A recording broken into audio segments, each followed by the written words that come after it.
It used to be that dating sites and apps had a bad reputation, but these days, dating apps are one of the most normal ways to meet a special someone. But even with that being the case, there are dozens of dating apps out there, each with its own particular spin on the matching. Diving into the app stores, it's easy to become overwhelmed by the sheer number of choices available. And you're not going to get anywhere if you end up not downloading a dating app at all. With dozens of dating apps available, online dating can often feel riskier than fun. We'll guide you through the dating apps that are really worth your time. Here are some of the best dating apps for Android and iOS. We've listed 5 of the world's best dating apps. Please like and subscribe for more videos. Enjoy! Number 1. Tinder. Some other websites may be older, but Tinder is undoubtedly the most famous dating app out there. As such, it's an obvious choice to come first on our list of the best dating apps. As successful as it is at forming long-distance relationships and successful marriages, Tinder has long been accused of changing dating into some form of hookup game. But it's the king of the dating hail for a reason, and the first port of call for many daters. Thankfully, the Tinder app no longer requires you to have a Facebook account, but you do have to be older than 18 to sign up. Once enabled, you set up a concise profile that consists of a 500-character bio and up to 6 images. We suggest always include a photo of your best selfie. You can also link Tinder to your Instagram account and include info about your employer and/or school. Discovery settings allow other users to find you and allow you to set a few preferences regarding who you see. But once that's over, this is where the real fun begins. Tinder's interface is svelte and shows you only a photo, name, and age of each prospect. You can tap on the photo to see additional information of that person, as well as Facebook friends you share. If you're logged into your Facebook account, you can then swipe right to like them, left to pass, or up if you want to use one of the precious super likes to show them you really like them. If you and another person have both swiped right on one another, a screen will appear showing you've matched and inviting you to send them a message. Number 2. eHarmony. One of the names that probably jumped to mind when you thought of dating apps, eHarmony has the distinction of calling itself the most trusted dating app based on a small survey of US singles. Registration is free and easy. You can either choose to sign up with Facebook, speeding your sign-up process, or fill in all the information yourself. Once signed up, you'll need to complete eHarmony's compatibility questionnaire for free, and your answers will be sent to eHarmony's algorithm. From there, you'll be matched to various potential dates, and you'll be able to favorite and send smiles to those you like. eHarmony only sends a few matches at a time, so you can review matches at your leisure and need not feel pressured to do so. eHarmony can also lend a hand to break the ice when you find someone to chat with, thanks to its selection of pre-written quick questions.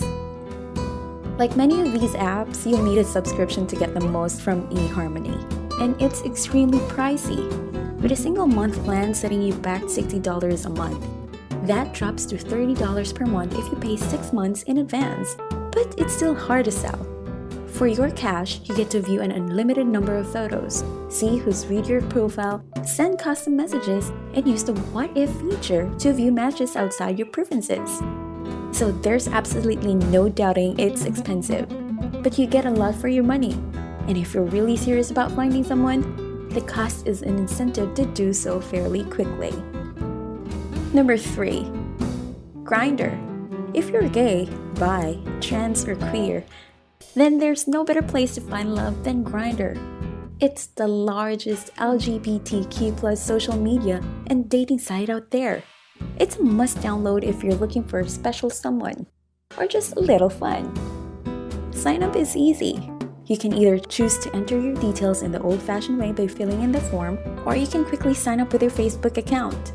Once you're signed up, you'll want to set a profile picture, a display name, and make it clear whether you're looking for love, a hookup, or just friends. With that out of the way, you'll be able to start seeing who's in your area.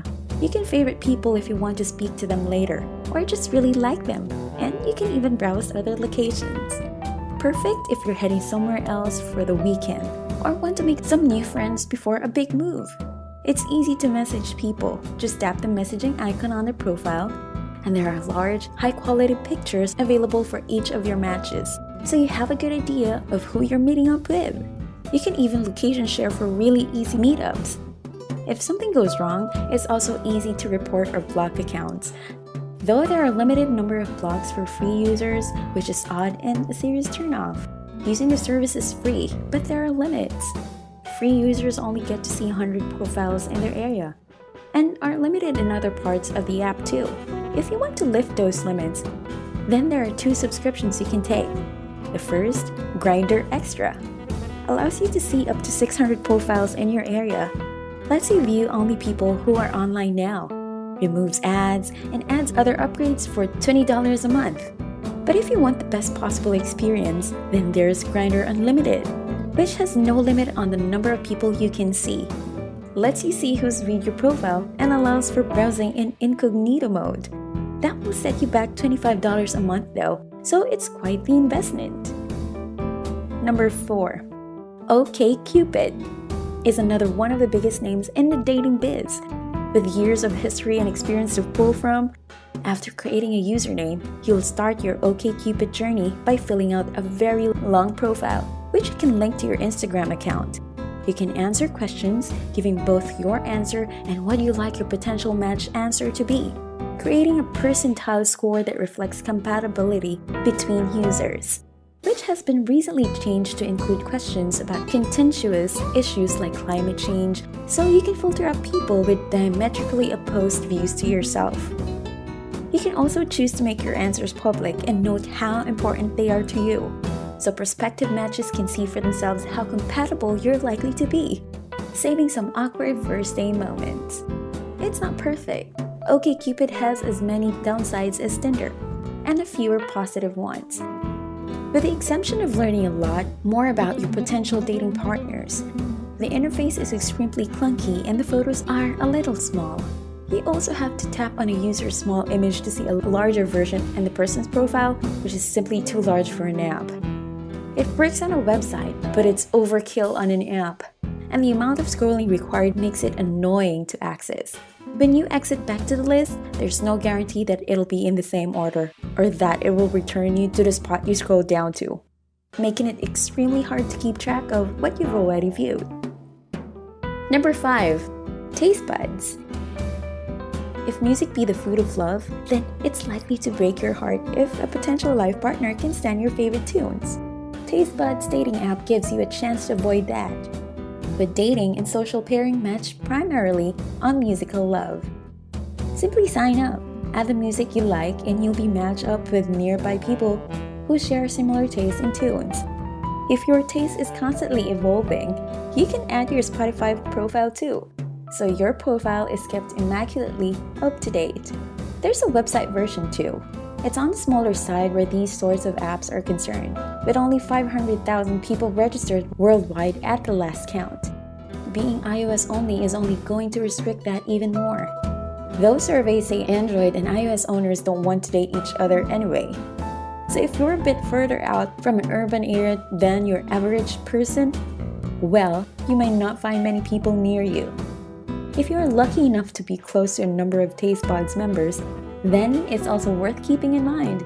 It's not just for dating. It's also useful for finding new friends with similar musical tastes, concert buddies, and even collaborators and new band members.